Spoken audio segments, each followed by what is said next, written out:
This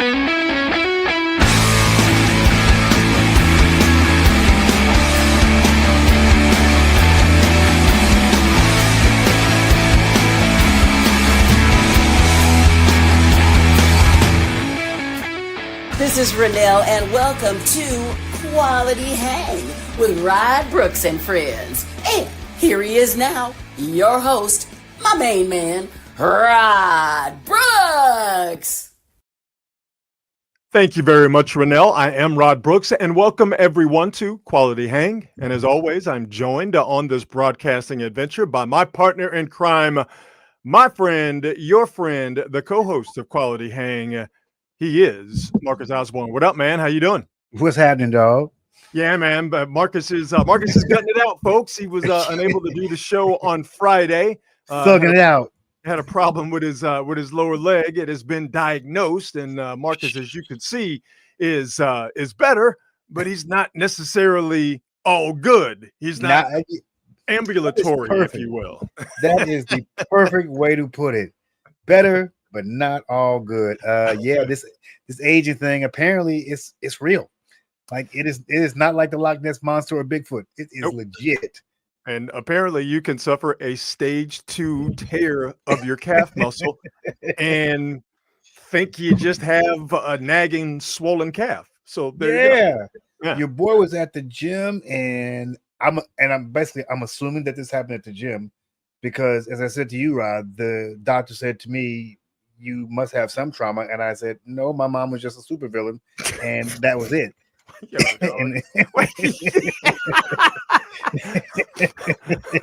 I hope your mother throws a shoe at you right now. She hates when I say that, but it's so funny. It's so funny. There's always a little bit of humor in pain. You got to do it. You got to do it. Well, man, we were just talking before we went live. Matter of fact, we were just gabbing because we hadn't talked in so long because Marcus wasn't able to do the show on Friday. We almost forgot to go live right at 8:00, as we promised you, the fine listeners and viewers of Quality Hang. We give you this goodness 3 times a week live at 8:00 every Monday, Wednesday, and Friday. So we soldier on, but we always start the show by thanking our presenting sponsor, Hop Monk Taverns. 3 locations to choose from: Sonoma, Sebastopol, and in Novato, and they all do the same great things, and they do them better than anybody else in the business. The menu, outstanding, diverse. The food is great. The craft beer selection at all 3 Hop Monk venues is just absolutely out of this world, and the local live music they have at Hop Monk is out of this world as well. They get national touring acts from around the country to stop by at all 3 Hop Monk venues, but for me, it's the local aspect of what they do live music and live entertainment wise. So to see what's coming up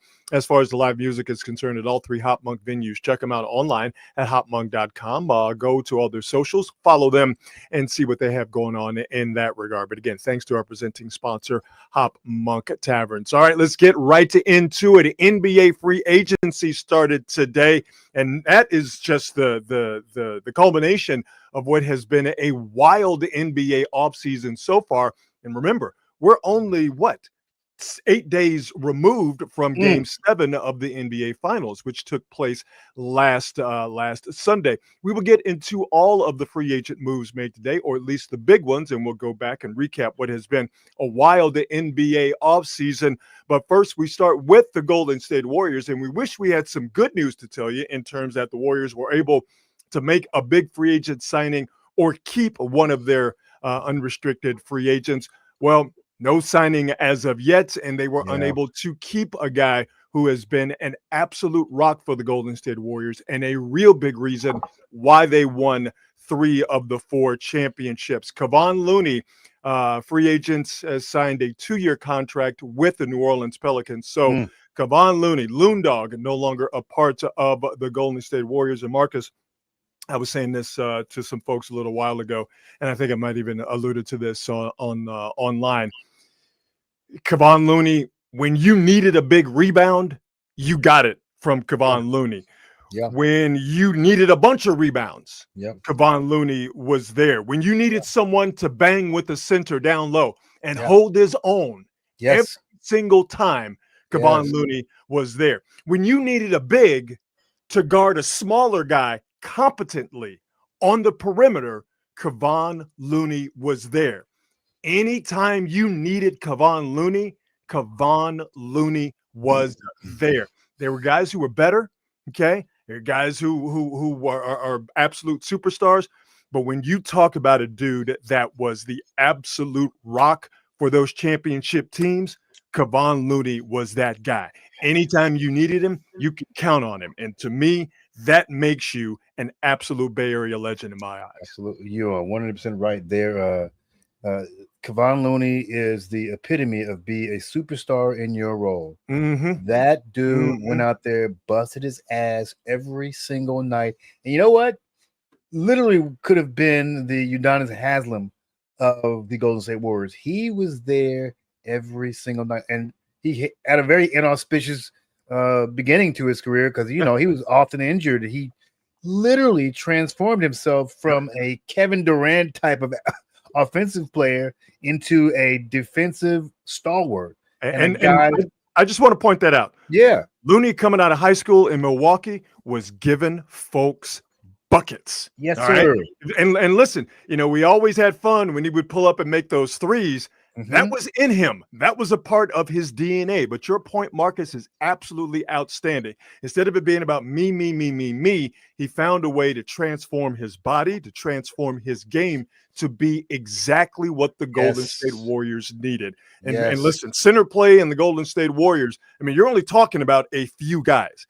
And Kevon Looney belongs in that conversation of centers that have made the Golden State Warriors better. So I just wanted to point that out because there's not a selfish bone in Kevon Looney's body. And that's why Kevon Looney was always there when the Warriors needed him. It's literally one of the reasons he was one of the most beloved players on the team by the players, by the management, by the coaches. And, you know, you have heard Steve Kerr say it many times. He is literally one of his favorite players of all time because that dude never quit. He rebuilt himself. He rebuilt his game, became this guy who actually became very dependable. Didn't he go to a point where he didn't miss a single game for a couple of years? Yeah, for a guy who had hip problems and that, you know, curtailed the beginning of his career. Right. Yeah, in and out the lineup in every single imaginable position, spot start, 6th man, 5th man, 12th man. Never complain. Never complain. I got to get my touches.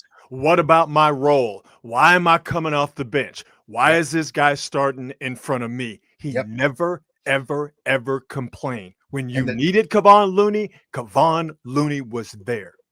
Just a stud, dog. And the next time somebody says that the Warriors, and in particular Steve Kerr, can't develop young players, think back to what he did with Kevon Looney. That dude has had a decade-long career, period. And here's the other thing. What's great about that dude? He could have made more money on his last contract. He chose to stay with the Warriors and took less money. Man, I can't say enough good things about the dude. Can't say enough. Kevon Looney eats free in the Bay Area for the rest of his life. Real talk. Like I said, he's a Bay Area legend. Why is he a Bay Area legend? Everybody in the Bay loves the Warriors, unless you're a hater or a Laker fan or a Kings fan. And by the way, I want to apologize to Kings fans who are watching Quality Hang as I'm showing Kevon Looney just destroying them in the playoffs a few years ago. but a homie of mine put this Kevon Looney video up, and I'm like, you know what? I got to run it on the show because this right here is Kevon Looney just doing everything you need him to do in a big game. Peak Kevon Looney. Like, yeah, exactly. So apologies to Kings fans who are like, yo, dog, why you got to keep playing this? But we highlighting Kevon Looney, and this just happens to be one of Kevon Looney's best, if not his greatest effort. But you know what? I would say the highlight for Kevon is the way he and Draymond Green as well, but the way he dealt with Joker in that very same finals run. He gave Joker fits. But again, it goes back to what I was saying before. You need a big rebound. Defensive, offensive, you got it from Kevon Looney. You need him to bang with the center. You got that from Kevon Looney. And a very underrated part of his game, but a big part of why the Warriors were able to win championships with Kevon Looney is that when they needed a big, to guard a smaller guy on the perimeter. Think about what James Harden did or did not do when he had Kevon Looney in front of him. Yeah. There's a lot of big dudes who would get put out there and they get put on that island and they would perish. All right. They would just get cooked. Not Kevon Looney. Not Kevon Looney. So it's just for him, like I said, for Kevon Looney to be asked to do everything and he did it without complaint. That's why I say he's a Bay Area legend. One of the most selfless athletes that we've seen come through the Bay Area. Everybody loves the Warriors, unless you're a Kings fan, unless you're a Laker fan. Everybody loves the Dubs, and that guy is a massive reason why they won so many championships. I don't know how you cannot call him a Bay Area legend, and maybe he doesn't get a statue, maybe, but I think he does, but maybe he doesn't get his jersey retired. But that cat's a Bay Area legend, and if you don't like it, argue with your mama. Maybe she'll listen to you, because I don't think there's a conversation to be had about it. Yeah, wait till he comes back to and I'm actually I'm cool with it because he goes to a team that I like. So he'll come back and he'll get his video. It'll be a bunch of videos of him getting rebounds and passing the ball to Steph Curry. And locking up James Harden. Or locking up dudes on the perimeter, man. Oh, man. So we tip our hat to Kevon Looney. Just a great Warrior, Bay Area legend, and a guy who deserves all of the good things in life. And hope he goes to New Orleans.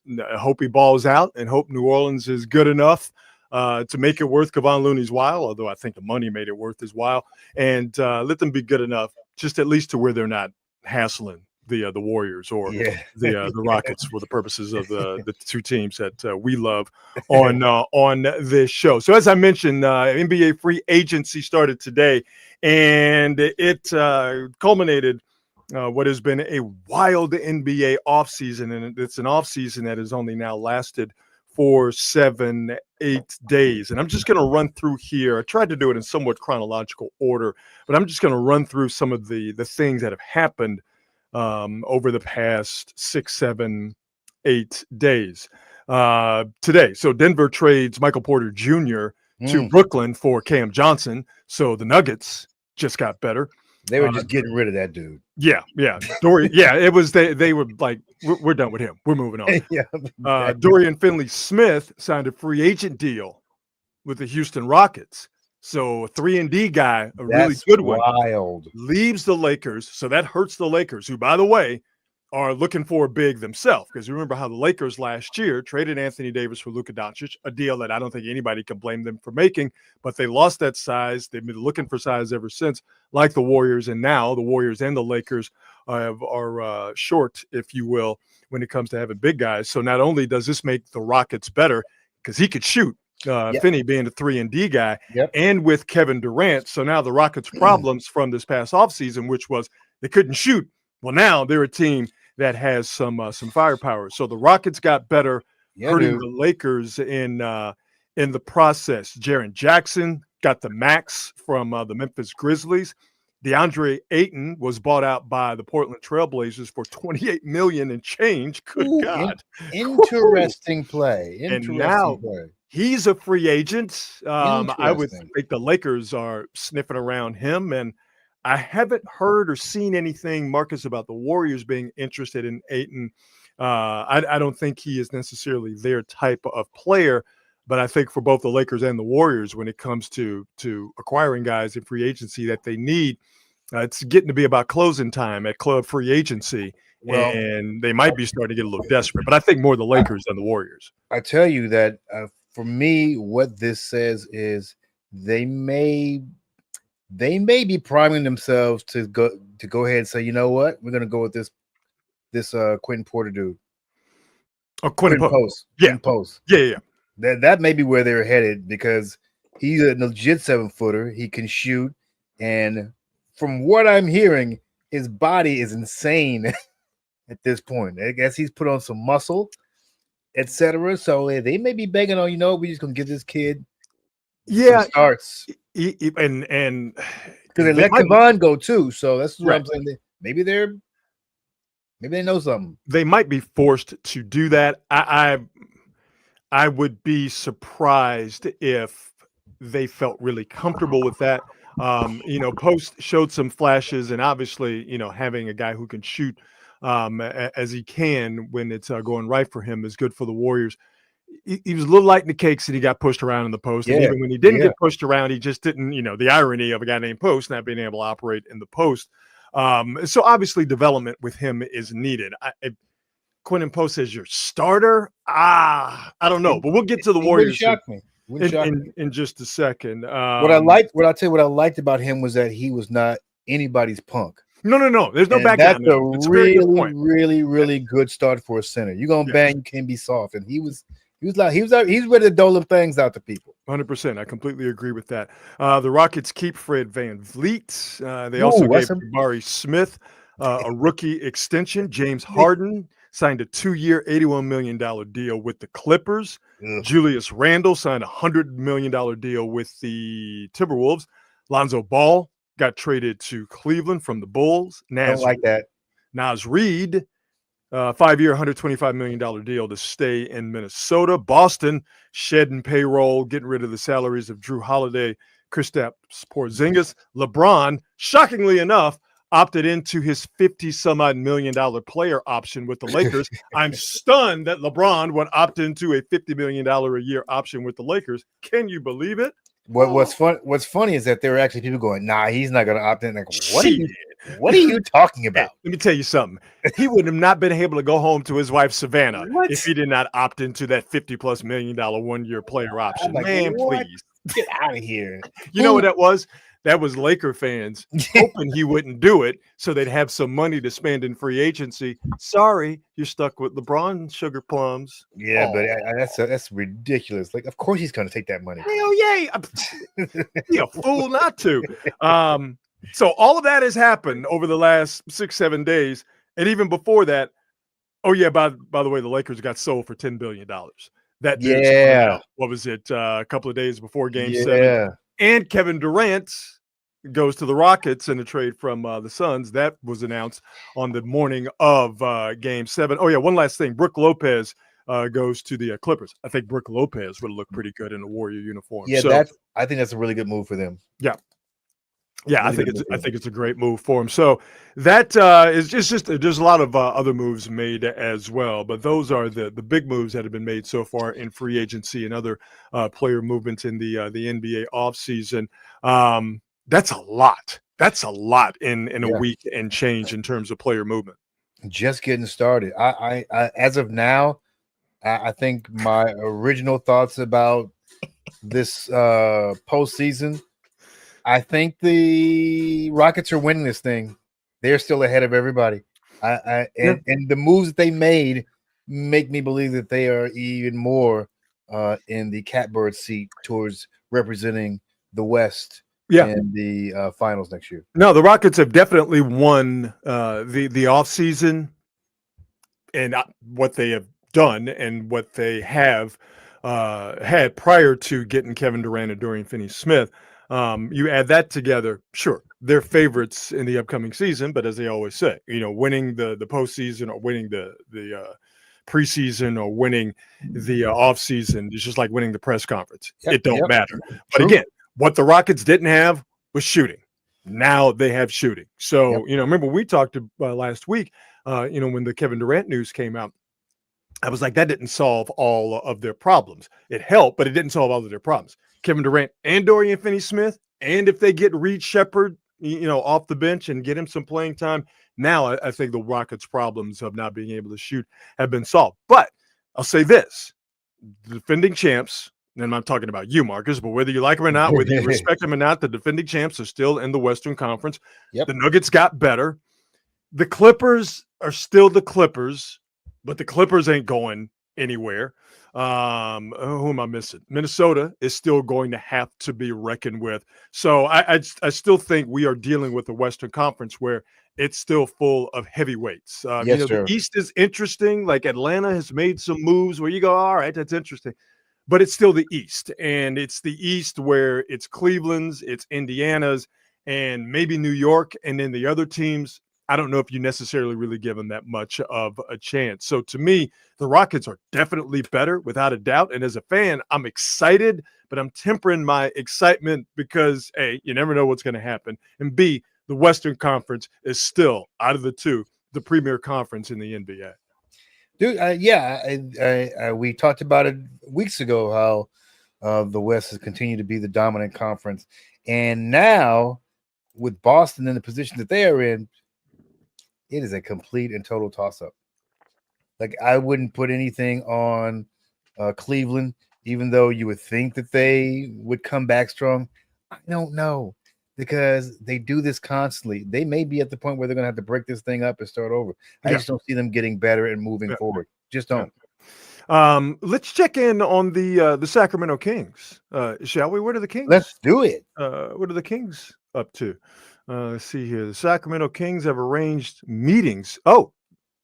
Via Zoom with Dennis Schroeder and Russell Westbrook. The Kings are looking to acquire both, but have other guard options to speak.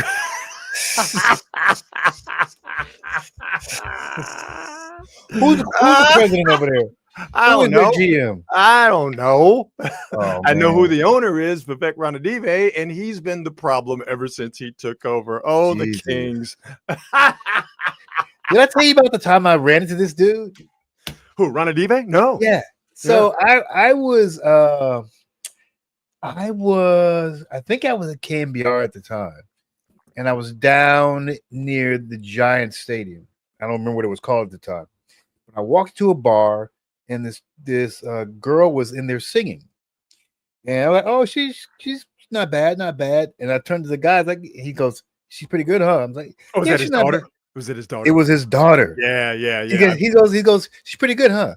Say, "Yeah, she's all right. She's cool." So, yeah, I think she's pretty good. I own the Kings. That's basically what he wanted to tell me.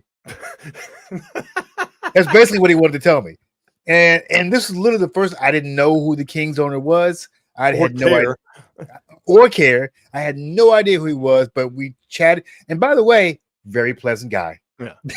Very pleasant dude. Doesn't know if a basketball is pumped with air or stuffed with cotton, because the way that they've been run over the place. So you have what? Halliburton, you have Fox, and there's somebody else I'm forgetting that they had. And they have turned all of that into Sabonis and Zoom meetings with Dennis Schroeder and Russell Westbrook. Boy. Damn. Boy. Sorry, Kings fans. But hey, at least you got the beam, right? The more things change, the more they stay the same. Exactly. And by the way, I just want to say that, again, this goes back to the one thing we talk about constantly with professional sports franchises. It all starts with the owner. Yep. And you can change the owner, but if that owner sucks as much as the last owner, you're going to have the same shit happening. Absolutely. Let's check in on the Warriors. We mentioned that they have lost today with losing Kevon Looney in free agency. They have yet to add anyone in free agency, and they are desiring Al Horford in free agency. Oh, boy. Okay. I mean, if you're getting a big body just to get a big body, get a defensive guy. Al Horford is just not that. He's also damn near 40. I'm not into just getting bigs just for the sake of getting bigs. I know people would wish that the Warriors would do it. I'm like, nah, just get the best players you can get. Al Horford, experience, and once upon a time, a very all-star, I believe. So, yeah. And I still think he's a capable player. I think he would fit with the Warriors. I think he would fit with them, from a culture standpoint. You're going to get max effort. You're going to get availability, which is the best ability from Al Horford. The problem is that you are adding, for me anyway, the problem is you are adding another old guy to a team full of old guys. Yeah, a team full of old guys that are going to be heavily relied upon once again. Yeah, that's exactly right. And maybe this is what they want to do. Maybe they're doing this because they know with everything we do at this point is stopgap and temporary. Let's just move these cats in, ship them out, clear the cap space until, keep clearing cap space and adding temporary players until Steph is out of here. Yeah. Because they've got him, Jimmy Butler, Draymond Green sucking up the bulk of the cap. Lot of cap money. Lot of cap money. So, a couple of things here. Warrior fans are dreaming about here this offseason. Maybe you can get into this Giannis thing, whatever this Giannis thing is, who knows at this point. And the Jonathan Kuminga situation. The Warriors did offer Jonathan Kuminga his almost, $8 million a year qualifying offer. Of course, Jonathan Kuminga is going to spit on that because why would he sign an $8 million a year qualifying offer, hoping that he can have a good year and then try to turn that into an unrestricted free agent payday next year. Kuminga is either going to re-sign with the Warriors or it's going to be a sign and trade situation. Either way, it's a situation that is in limbo. And depending on who you listen to, Jonathan Kuminga is on his way out with the Warriors, or there is some optimism when it comes to Jonathan Kuminga staying with the Golden State Warriors, and the Kuminga and the basketball side of the Warriors, because he's Gucci. Kuminga's good when it comes to the ownership, but if Kuminga and Kerr and Steph Curry can find a way to coexist on the basketball court. So it's a situation that's in limbo right now, but that's where the Warriors are, quite frankly, when it comes to this offseason. Not a lot of room to make, not a lot of money to make any moves. And Jonathan Kuminga and what they do in terms of getting someone at the center position is where the Warriors are sort of boxed in right now. Yep. I'm curious as to how. Listen, credit to Kuminga. I mean, he said some stuff, but he hasn't been a problem child. No, yeah. And you got to give him a lot of credit for being professional, and a lot of that is probably due to the environment created by Steph Curry and Steve Kerr and the rest of those guys over there. Kevon Looney, just keeping him grounded, keeping his head on straight, so he doesn't really screw himself by becoming a problem child. He's gonna get his money one way or another, and also not having someone in his camp doing all the sniping, because that's just as annoying and detrimental to things being done without any hurt feelings or what have you. Just having somebody in your camp just saying stupid stuff like and then you, the athlete, going, I don't know what to tell them, they're their own man or woman. It's not really helpful to anybody. So what the Warriors do will be the big story here in the Bay Area for the next few weeks. But this NBA offseason has been a wild one, no doubt. One of my favorite stories over the last few days has been about Malik Beasley of the of the Detroit Pistons. I'm sure you've heard this, but Malik Beasley is in a bit of hot water. As I'll read here, scalding hot. Yes, the frog is in the pot and the water is boiling, and I don't know if the frog either knows the water is boiling or if he can get out of the pot. But for folks who are not watching, I'll just read this. Malik Beasley of the Pistons, who, by the way, was in line for a fairly large free agency payday here until these allegations hit. The U.S. District Attorney's Office is investigating Pistons guard Malik Beasley on allegations, I want to emphasize that word, allegations of gambling related to NBA games and prop bets. This is a serious development surrounding one of the NBA's top free agents. I don't know about top free agents, but he was one of the free agents. And as I mentioned, Beasley was in line to get a nice little chunk of change for him, broke off until these allegations. Now, I just want to point something out here. Guilty until proven innocent is a hallmark still to this day, and hopefully into the future until the sun burns out, is a hallmark of the United States justice system. Yes. You are innocent until proven guilty. Yes.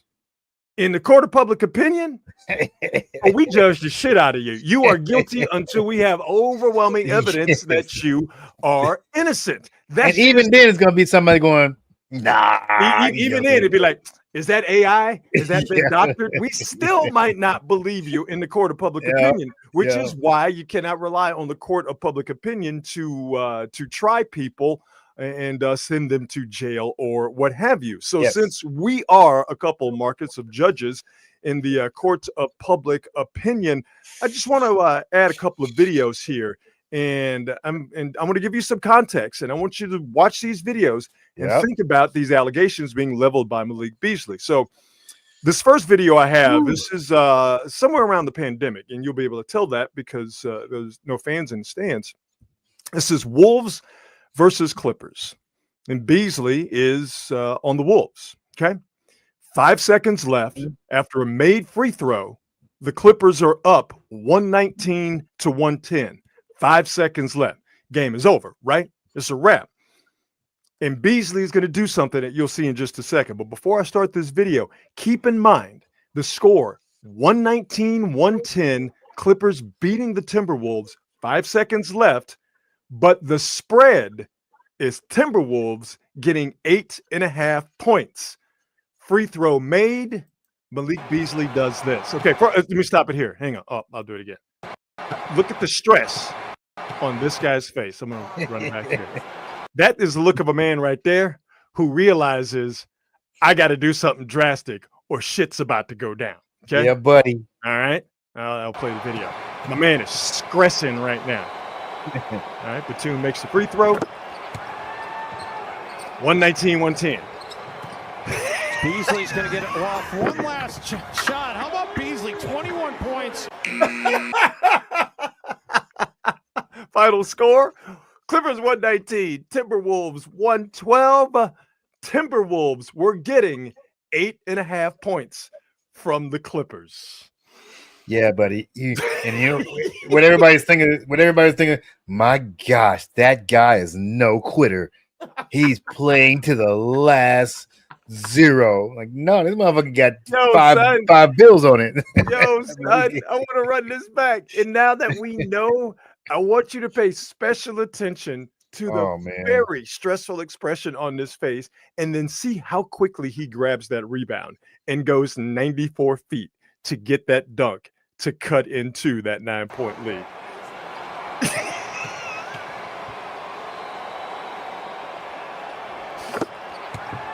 Give me the ball, give me the ball, give me the ball.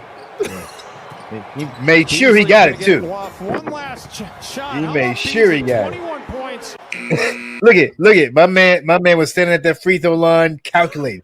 I see we got 3 seconds left. If I get the ball right away, I got just enough time. Yep, I can do it. Yeah. I want you to see him looking at the guy who he knows is going to get the rebound. He didn't get the rebound. My mistake on that. And he knows he's going to get the rebound, and he's saying, "Get me the ball." Watch the head nods. Watch the head nods. And he gets it, and I mean, streaking down the court. All right, flying. So that is that's Exhibit A. That Malik Beasley. How about Beasley never quitting?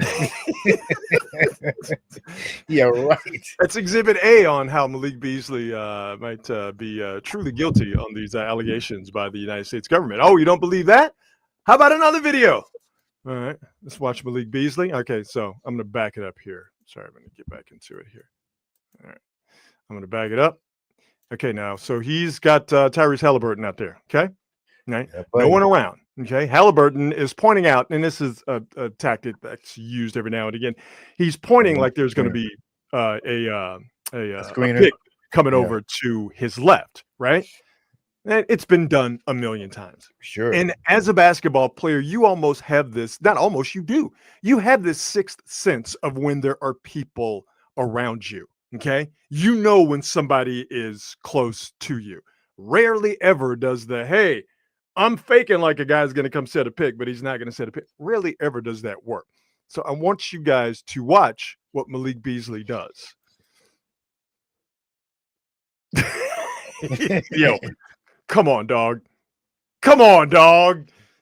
Yeah. He did that. Malik Beasley is, in this court of public opinion, guilty as charged. I'm going to just let him go ahead and get what he wants. Come on, man. Come on. I need you to get this, Hallie. I need you to get this. Yo, I won't back it up. Wait a minute, man. What is this? What is this? Come on, man. James Harden is not even that bad at defense. What are we talking about? So, yeah, in this here court of public opinion, Yeah, Malik Beasley did that stuff, dog. I thought there was another one. Was there another one? Oh man. Yeah, you can find. I mean, there's a compilation. There's quite a compilation of videos where people like. There was one I think from this year where a ball went off his hand, and folks are like, "Word, really? Like that's the effort you gave?" So your boy yeah. DC is hilarious. Yeah. Yeah. But I'm not a gambler. It's just never been my thing. But I thought, when the talk was out there that the Supreme Court was going to legalize gambling across the country, as they did, I guess now maybe 4 or 5 years ago, I thought that the talk of, oh my God, players are going to start gambling and fans are going to start going after players when they feel like the players are the reason that they lost a bet. I thought a lot of that was just kind of sky is falling, just sort of going crazy. I'm rethinking, if not, I've already completely and totally rethought my stance on this. Man. I'm not anti-gambling, but the problems that people were talking about have come to light, and I was 100% wrong thinking that was just a bunch of people sort of screaming that the sky was falling. I was absolutely wrong on that. Dude, I think that listen, these guys have known that this was certainly at the very least a possibility, and from many people's perspective, an inevitability that someone was going to get busted doing this. Yeah. And and typically you think about the refs, but I actually do believe that the players are the ones who do the most gambling. And we've had too many of these stories. I guess one is too many, but I can think of a handful of these stories that we've had over the last few years. My thought was always, and again, this is me being wrong, but also being naive, which it's crazy I can still be this way at my continually advancing age, is that I thought that because professional athletes make so much money, that the risk would not be worth the reward. It wouldn't be worth possibly getting caught in 4K like Malik Beasley. Oh, let me play it again. It wouldn't be worth getting caught in 4K like Malik Beasley when you, like Malik Beasley, have a chance this year to make tens of millions of dollars from the Detroit Pistons in free agency. Why would you get involved, allegedly, in gambling when you're a millionaire? What I didn't account for was a couple of things, just a couple of human traits that are never going to go out of style. People being stupid, and people being greedy. And there are a lot of stupid, greedy people in professional sports who see the ease of being able to gamble. Just pull out your phone and you can do it. They see the ease of being able to gamble, and they just cannot. It's like putting dope in front of a dope fiend. They just cannot stay away from it. People who are going to gamble will not. I mean, it's like any other addiction. And for a fact that there's obviously he's not the only one. It's really difficult once you allow that to be a thing to take it away, and then to expect there to be no ramifications like this. This is. I mean, we joke about it, but this is a very, very, very, very bad look for any league. Any league.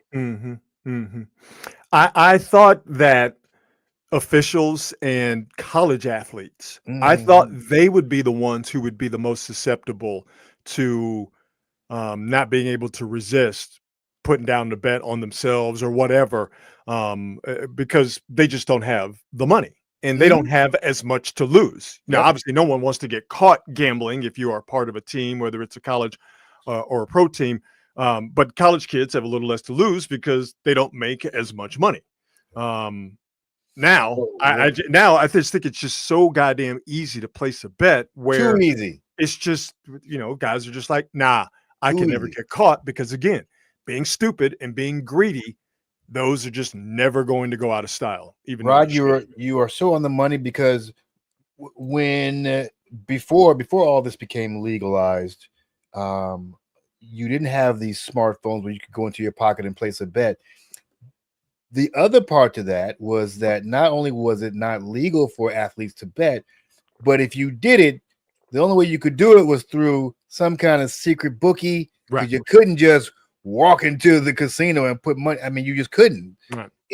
Barkley, Jordan, perfect examples of dudes who really had some serious gambling issues. Yep. I don't know if it was an addiction or not, but we heard those stories. And they ain't the only ones. As Patrick Ewing once said, we spend a lot of money because we make a lot. It's true. It's very, very true. Again, charges, I always want to be fair. Even though we like to have a good time and joke around and make fun. These are allegations against Malik Beasley, even though we've seen some video that make us go, And Malik Beasley has not been charged with anything but the multi-year, multi-million-dollar offer that was on the table for Malik Beasley from the Pistons, I believe, strangely enough, has been taken from the table. This story is developing, and we will continue to monitor it closely. Yes. Let's see here. Moving on. Man, we lost another one. We lost another great, and this one hurt. We lost the great Dave Parker, man. Yeah. We got a chance to see him play. It was near the end of his career. I can remember the 79 Pirates.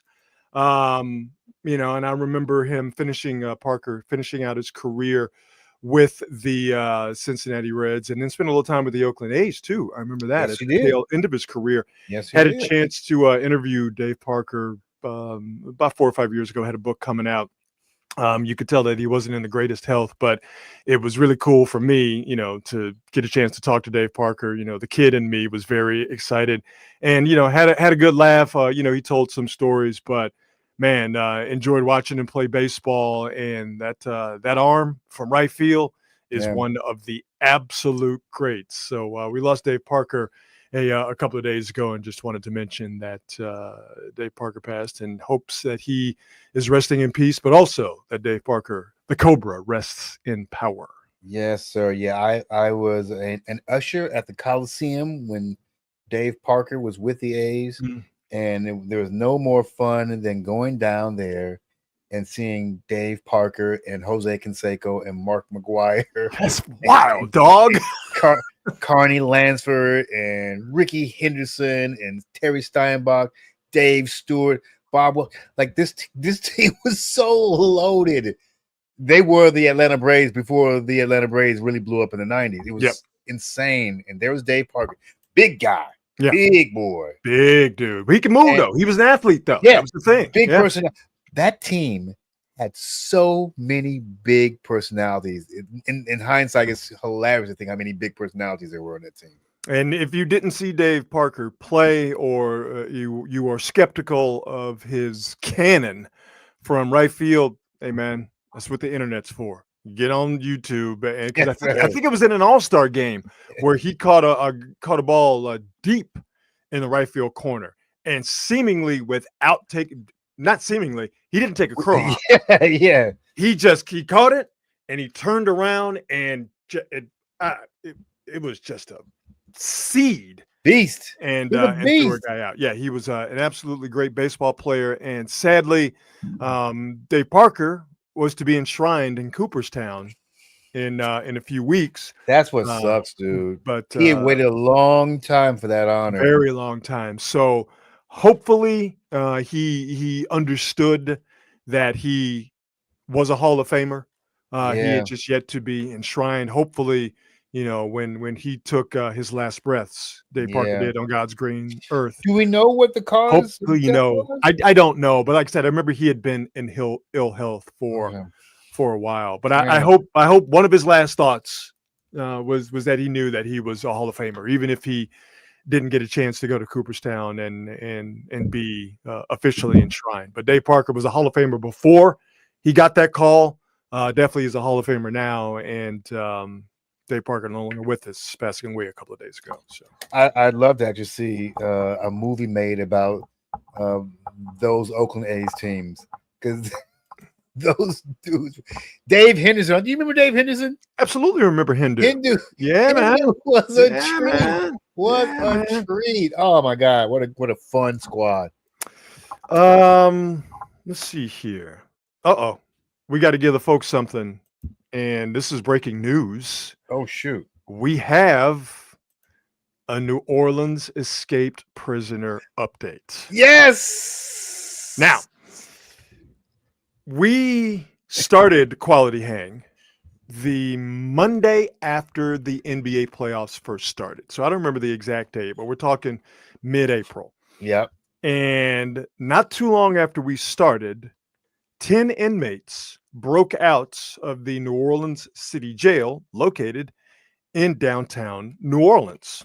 And quite frankly, these 10 inmates captured the imagination of the United States of America, especially the two of us, particularly your boy Rod B right here. Right off the rip, 3 of them were caught immediately because they went right to the French Quarter. Another couple were caught because they stayed in New Orleans. Another couple were caught. They had gotten to Texas, but there were 2 that remained out of the 10 and had remained out on the lam longer than the others. And one of them really captured our attention. He was Antoine Massey. Well, Antoine Massey, who had tasted sweet freedom. Yes, he did. For a long time, was finally run up on and abducted by the police. Antoine Massey was captured in Holly Grove, a neighborhood in New Orleans. So not too far from the jail, right? No, not far from the quarter at all. Correctly. Yeah. So they finally caught our boy, the very distinguished looking, or I guess not distinguished looking, with distinguishing tattoos all over his face and neck. They finally caught the homie Antoine Massey. I'm resisting the urge to sing "It's So Hard to Say Goodbye to Yesterday." But they finally got our man Antoine Massey. And let's see what Antoine Massey was wearing when they got him. Oh, he's fresh to death. Even though they caught our man, look at him. Look at him. Where I think he got on the Anthony Edwards Adidas joints. Yeah, he's a little feller. Oh yeah. Well, that's why he evaded capture for so long. He's like trying to find a mouse. he would scurry. He'd hide behind like a love seat. You couldn't see him. Oh man. So yeah, they done hemmed our dude Antoine Massey up, dog. You know what? I have to say, I'm out for Antoine Massey, man. If you're going to indulge in a life of crime, you would try to do, at least I would try to do as many things as possible to not distinguish myself, like face tattoos. But true. If you come at me with face tattoos, I'm thinking either you're independently wealthy or you're going to rob me. Wait. Our man DC said, see, DC, this is why we love the chat. This is why we love the quality hangers. And this is why we are just jacked that you guys have crafted a community. Because DC has been watching and listening to the show for a long time. I couldn't put the video up because we ran out of space, but DC remembers the video that Antoine Massey cut about 3 weeks ago. Maybe I can find it and I'll play it, where he was begging for some help from Lil Wayne, NBA YoungBoy, and the current president of the United States, which, by the way, those 3 guys, nightmare blunt rotation. Would not want to be hanging out with any of those guys. But DC remembers that Antoine Massey said he didn't escape from jail. Right. He was let out of jail. Okay. Some people would say he's playing a semantics game. I would say he's just telling his truth. That's right. He was let out. Somebody broke through the wall and offered him the opportunity to walk through said hole, said door. Wait. I gotta see if I can find the video, because the video is just too damn good, and I feel like, you know what? Yeah, I'm gonna pay it off for the lunch. He's so earnest in that video too. This is what made us fall in love, okay? And I'm using the correct words. Fall in love with a guy who's a bad dude, but you can't hate on a cat like this. Oh yeah, he's an anti-hero. I'm not that person today. That is not who I am. I have a 3-year-old son. I have an 18-year-old daughter that graduated yesterday, supposed to be. At the end of the day, that people don't understand that they see that I'm armed and dangerous. I have a heart. People that know me know that at the end of the day, I am a good person. So I'm asking for help from the world, from Meek Mills, Lil Wayne, Young Boy, Donald Trump. I'm asking for these people. I couldn't even get a lawyer. I couldn't even afford a lawyer to prove my innocence while I was in Orleans Parish jail. They said that I broke out. I didn't break out. I was let out. My name was Antoine Massey. He was let out. So Antoine Massey will have a chance to tell it to the judge. They got our man, dog. Got our man. The delusion that some of these dudes have. I was let out. I swear. I swear. I want to know where he got the fresh sweatsuit from that we saw in the video with the rose gold watch. I want to know where he got that printer.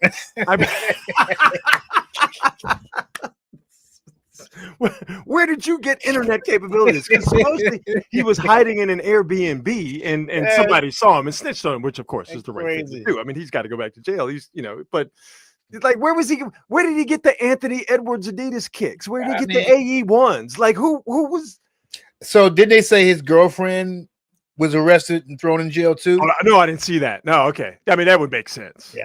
Yeah. That's the story. Like, maybe Lil Wayne sent him the stuff.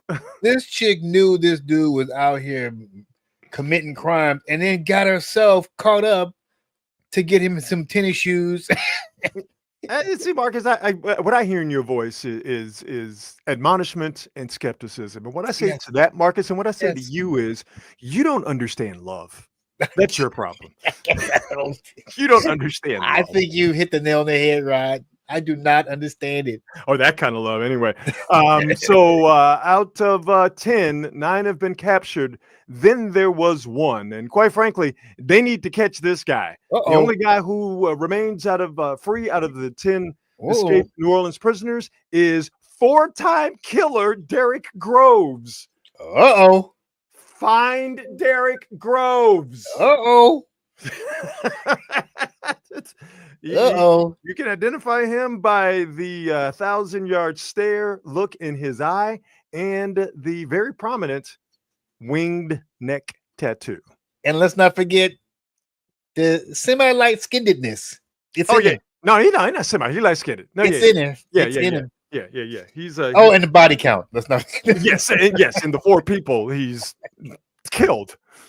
So Derrick Groves still on the run. So there you go. Damn, dude. I'm glad we got this other dude. We definitely need to catch this one. Like, can we just get this? I feel like we could have a bit of fun, and there was a bit of whimsy when it came to our man Antoine Massey. There's no whimsy when it comes to a guy that's got 4 bodies. Clearly not afraid to end some lives. No. So he definitely do not get into a dice game with that dude. Nah. Well, I mean, you know what? Just in general, don't get into a dice game or any situation with somebody with a neck tat. Yes, that's it.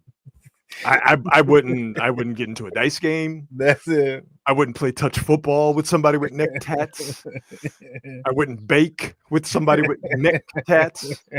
I wouldn't get into an Uber with somebody with neck tats. It's just a rule. Oh man, I live by.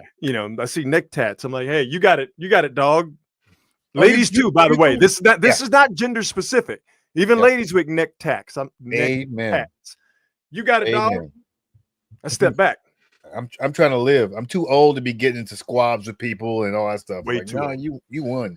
Way too old. I think we are. That's. Nope. I got one more thing before we close it out. New segment on the show. Make sure I got the video here. Do I have the video? Okay, give me a second here to find it. It's a new segment on the show because I asked myself this question and I couldn't answer it confidently. So hopefully, Marcus, you and the folks in the chat can help us out. The Quality Hangers, a new game show we have here on Quality Hang. Is this racist? I love it. And I'm asking, and after you see this video, I'd like an answer, just for my own personal, information. I'm trying to knowledge myself, right? You, right? My friend Marcus and the Quality Hangers and the listeners and the watchers of Quality Hang. Is this racist? Okay, here we go. Yeah, I think I can do it. See your hands. Rub your hands, Guy. brother. With watermelons, We're gonna see if he can do this. Let's get right here. trying to see if Are this you ready? brother with baby oil on his hands can catch the watermelon. Okay. Damn, boy. All right, we're gonna get it. All right, we're gonna get it. Hold on. Hey, I'm gonna let him do a second one. You want a second try? Yeah. I'm doing my What's time. up with We're that, gonna man? get that. We're gonna get that. I think we must have got some baby oil on the ground or something. That's it off. That's it off. We're gonna Uh-oh. worry about that. So- We're gonna do it. We're gonna do it. Uh-oh. Reload it. All right, bet. I think you can do it, man. Just step back a little bit. Don't slip on that watermelon. Wait a minute. This is the only time I'm gonna give somebody 3 tries. Wait a The minute. effort is there. I told you, man. The push, the effort is there. Oh, Ready for this third try, man? I'm rooting for you. I'm rooting for you. You ready? Wait. My boy, listen, man, hold on. Hold on, bro. I'm gonna bless you anyway. That shit heavy. That watermelon sent him to the ground twice. But he got right back up fighting. God bless, brother. Sorry, brother. Hey, man, appreciate y'all. So now we've seen the video. I'd like to ask this question.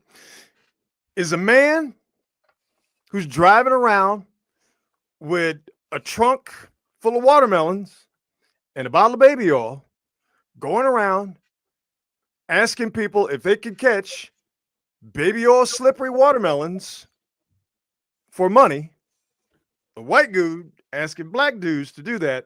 I ask you, Marcus, and all of the quality hangers in the chat, is this racist?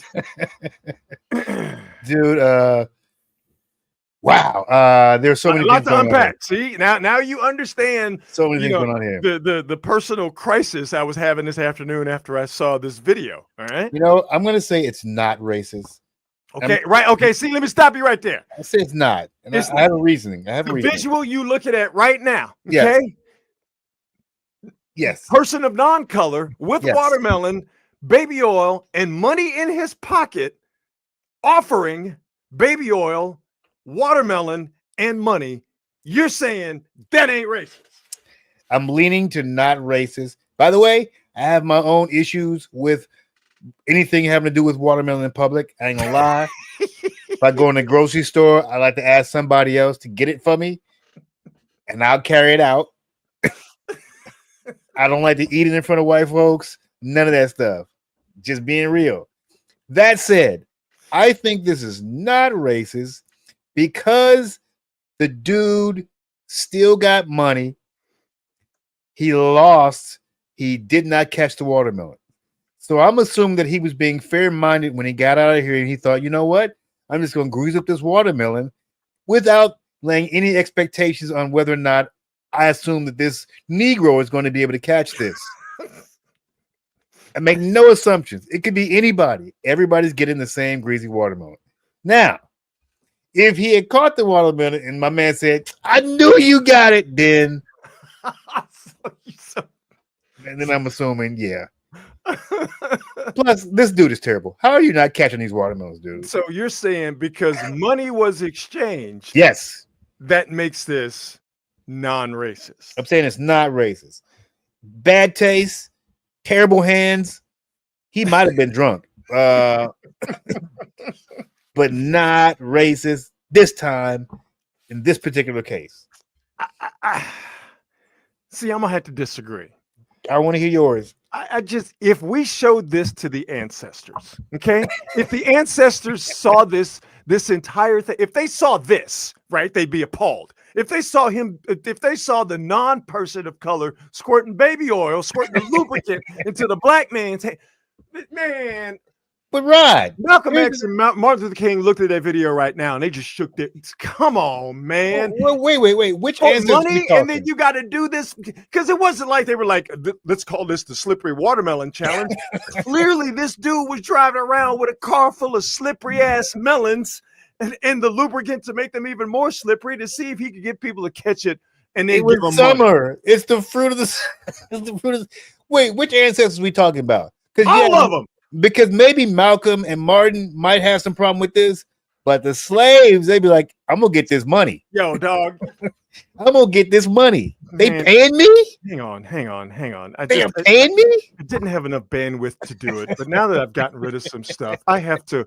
Man, what did you just say? I They gotta like, get the Gucci Mane face for that dude, one. Come on. They had never made no money. They got paid to do nothing. Now you gonna pay me to catch something, and then I can just take this money and walk away. Okay, cool. They're like, cool. I'm just thinking about the perspective of the times. Back then, it could have been a thing where they went to him, they said, Kuta, you better catch this watermelon. I bet not see you doing the slippery watermelon challenge. I best not see you. Oh, I already told you with me, myself, I can't do watermelon stuff in front of people. I already told you that. Like I can't do it. Man is driving around with a pocket full of big face, crispy ass $100 bills, throwing slippery watermelons at brothers and sisters somewhere in South Florida. And you got the nerve to say that ain't racist. Man, if you don't get out of here with that nonsense, this is the most racist thing I've seen today. Man, please. Come on, dog. Just look at this. What? My question is, why couldn't he catch it? That's my question. Yeah, I just think you're focusing on the wrong things, for God's sake. Maybe I am. Yes, this man's form is terrible. Clearly, he did not catch any punts. Get 3 shots. He did not allow it to get into his body and at least have his arms under it. I get that. And I'm not going to lie to you. I watched it and I was just like, this dude is terrible at catching that watermelon. If I didn't have any morals, or if I didn't think about my poor grandmother and grandfather in heaven looking down on me going, I know this little is not out here catching watermelons for money, my technique would have been better. All I'm saying is the visual of this dude standing here taking money with watermelons splattered on the ground from this guy driving around with a truck full of greasy ass watermelons. I don't need to know from you if it's racist. Damn it, that's racist. And by the way, I just love the term greasy watermelons. That's Look amazing. at this guy's face. Look at the joy he's getting. Come on. Lord have mercy on me.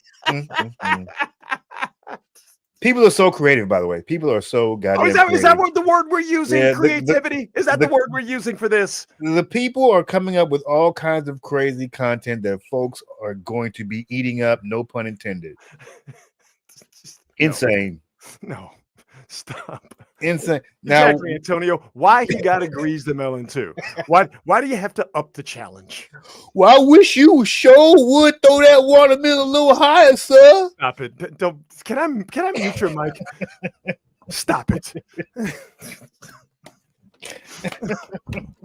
Good God. All right, so there we go. Probably the first and last time we will do America's second favorite game show, and that, of course, by the way, that's amazing. That's racist. Is this? That's amazing. That needs to be a staple of every single show. Yeah, I'm not going to get rid of the banner. That's amazing. I have a feeling that there's going to be plenty of opportunities for me to use the is this racist? There's another video. See, I kind of know it's racist because there's another video where it shows there's literally, and I'm not kidding you, a dozen people behind him, behind the cameraman, and they're all waiting for their turn to catch the watermelon. Like apparently this guy just drives around South Florida looking like you couldn't find no Cubans to do that. You can find no hillbillies out there. You got to go. Yeah, I got you. They all had to be black, right? You couldn't find no Cubans. Oh my God. No fair-skinned Cubans to do that. Right. I guess I need a little more context. I want to know what the conversation was before they bought the watermelons. Was it, hey, let's get these watermelons and see if these Negroes can catch these greasy watermelons? I mean, that's the conversation we need to find out. If that was had, I don't even think they needed that conversation. What if they just grabbed and listen? We're just going to try to get some people to catch some watermelons.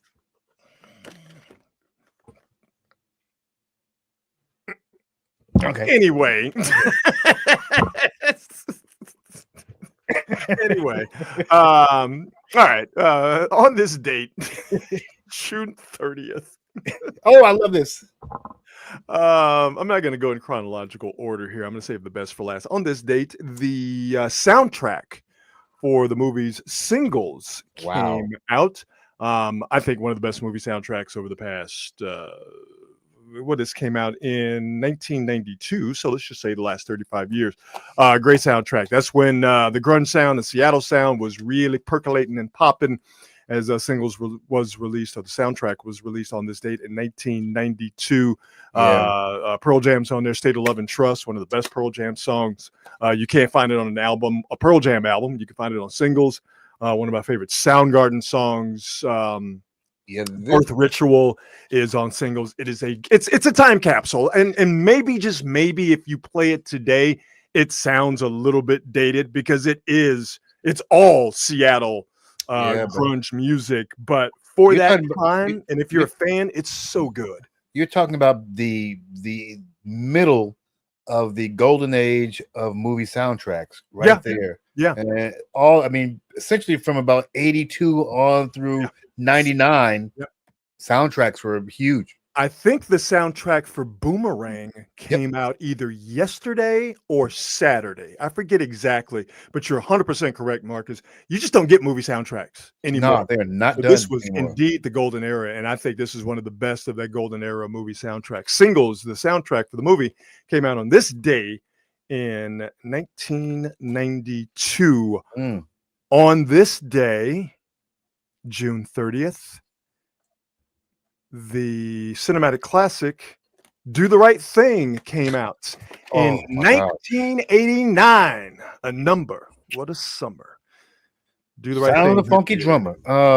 Yeah, man. Yeah, dude, this was amazing because I remember all the anticipation leading up to Do the Right Thing because Spike had been on a roll with She's Gotta Have It and School Days. Yes. He was on a roll, and Do the Right Thing comes out and blew everybody away.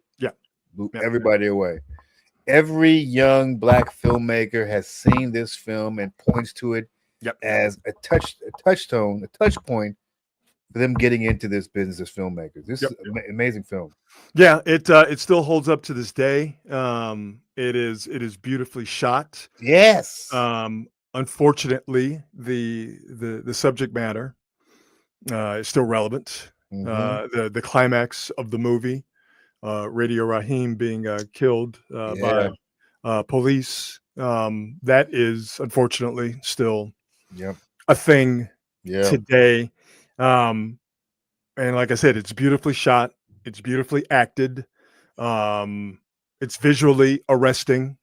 Memorable characters, memorable lines. It has everything a movie is supposed to have. And Robin Harris is Sweet Dick Willie, and everything was so perfect with him in that movie. My favorite part of the movie, I know what I'm going to do.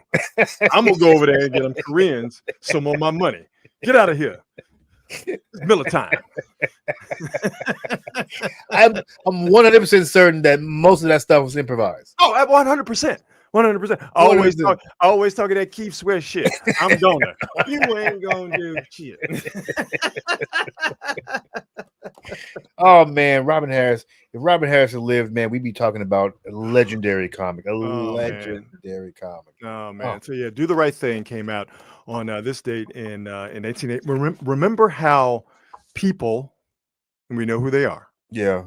People were scared that Do the Right Thing after folks going to see it, and we know who those folks they were referring to are going to see it, that there were going to be full-scale riots. Oh my God. The theater. Should we let people see this film? It's gonna come on, man. Just a bunch of panicking because that absolutely never happened.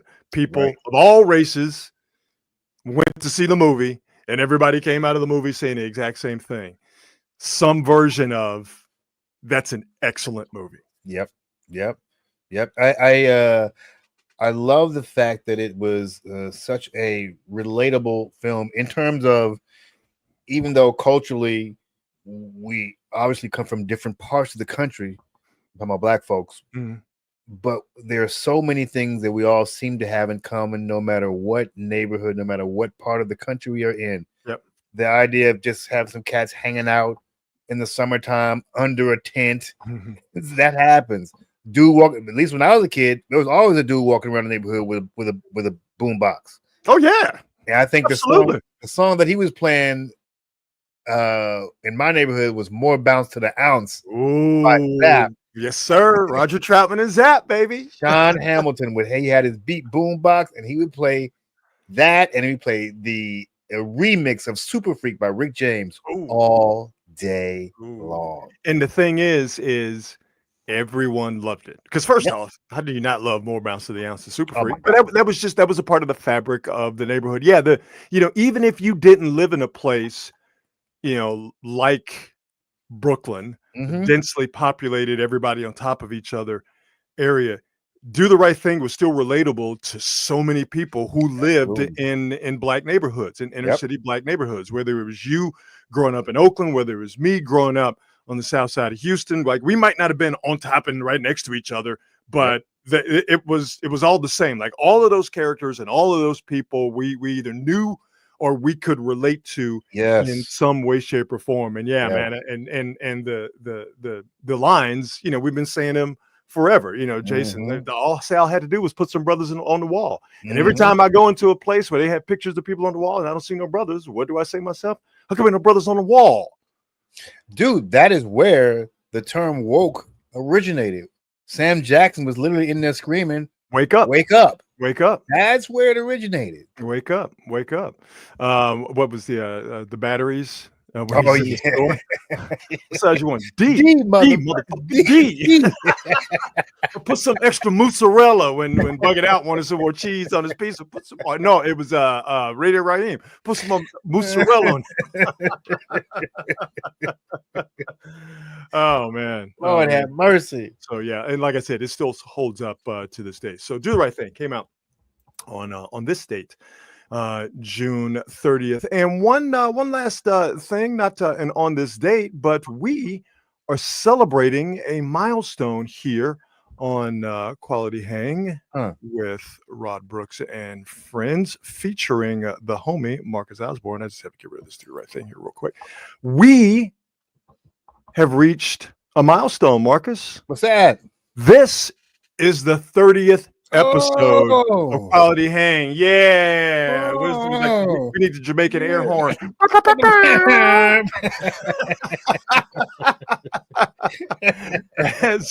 As I mentioned earlier, we did our first show the Monday after the NBA playoffs started. And if I were smart, maybe I could look it up and find it here real quick. I would have the dates at the ready, but we started this in the middle of April. So I think we started on NBA playoffs, I believe, started on April 19th. Dang. We started on April 21st of this year. And now here we are coming up on the July 4th holiday, just finishing up April 30th, and we are 30 episodes into Quality Hang. And it's one of the best decisions I have ever made. And I want to thank some people again that I thanked at the start and so instrumental in what we're doing. Thanks to Renelle Brooks Moon for lending her voice to the show. Thanks to my man Kevin Wacker and the band Werewolf on Holiday for the music. The single Living Inconvenience is where we get that from. Their album is coming out soon. That song Living Inconvenience you can find on Apple Music. Again, Werewolves on Holiday. I want to thank them. I want to thank my man Matt Kirk. I want to thank Dominic Peralta. I want to thank the homies at the Bay Area Sports Collective, Jeremiah Crow and John Lund, Tom Tolbert, Paul McCaffrey, and Tony Ryan. Those are the two guys who told me to get into this. And it's one of the best decisions I've made. So I love that I've hooked up with the Bay Area Sports Collective. And to all the folks, whether you were there from the beginning or whether you got on midway, it it makes me feel so good that you folks are enjoying the show, but you created the community, the Quality Hangers in the chat. We love the fact that you guys have created a community. That's one of the things we loved about doing radio, Marcus and myself, and all of us old radio guys, is that radio was really a community. We did the show, but we did it for the people, and the people responded, and there was this symbiotic relationship, and we're able now to recreate that on our individual shows and with the Bay Area Sports Collective. So thanks to all of you who listen to the show and watch the show on the regular. And Marcus, partner, man, thank you for being along on this ride. We're not going anywhere. We are going to take the next couple of shows off. We'll be back doing the show live next Monday as we enjoy this upcoming 4th of July holiday. Sir. But man, 30 shows, it has gone by like that. And all of that hard work we did to create the infrastructure for this show paid off from the beginning, man. And I'm so happy that you're a part of this, man, and many more shows to come for sure. Honored to be here, baby. I love working with you. You know it. This is what we do, and it's always a blast. DC says he didn't know about that Kolsky guy, though. No, come on. Come on, quit playing. No, man, he's a part of the Quality Hang family, and the Quality Hang family is only going to get bigger. So thanks to all of you for being a part of this ride. And as I said, we're going to take the rest of the week off, but we will be back at our usual spot this time next week after the 4th of July holidays. So everyone have a great time. And just one last thing here before we go. Because we want all of you to come back, and we want all of you to come back with all of your fingers and your hands and your heads.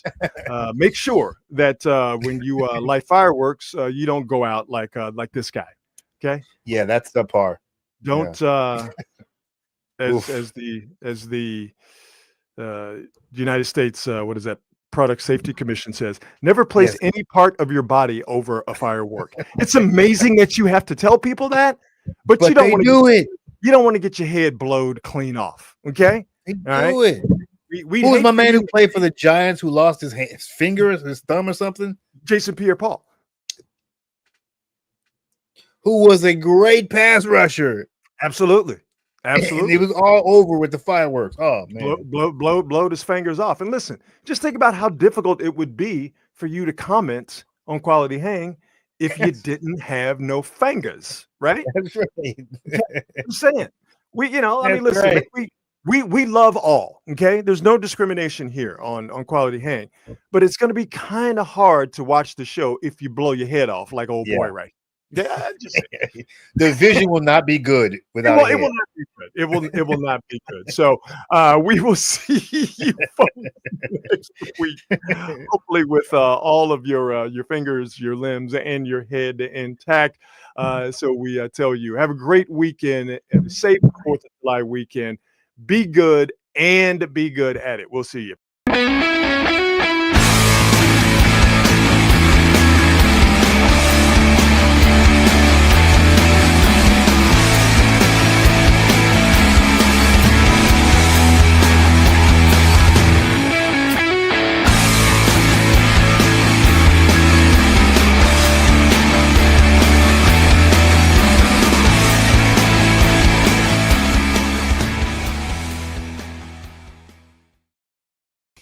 Yeah, man.